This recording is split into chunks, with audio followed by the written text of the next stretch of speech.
చేయకూడదు. స్త్రీలు ఎవరైనా సరే మెడలో ఉన్నటువంటి నల్లపూసల దండని ఎదుటి వాళ్లకు స్త్రీలకు ఇవ్వకూడదు.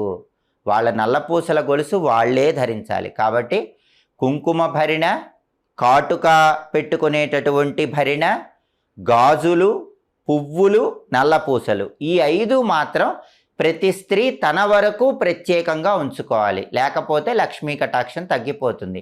ఇతరులు వచ్చినప్పుడు వాళ్ళకి వేరేవి ఇవ్వటం అనేటటువంటిది చేయాలి. అలాగే స్త్రీలు ఎప్పుడూ వాళ్ళ చేత్తో ధనియాలు ఎదుటి వాళ్ళకి ఇవ్వకూడదు. ధనియాలు ఇస్తే లక్ష్మీ కటాక్షం తగ్గిపోతుంది. ఉచితంగా ధనియాలు ఇవ్వకూడదు. అలాగే ఉచితంగా ధనియాలు తీసుకోకూడదు.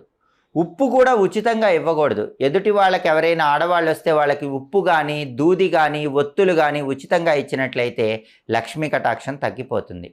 అలాగే మిరపకాయలు, చింతపండు ఎప్పుడూ కూడా చేతికి ఇవ్వకూడదు. ఎవరైనా అడిగినా కింద పెట్టుకోమని చెప్పి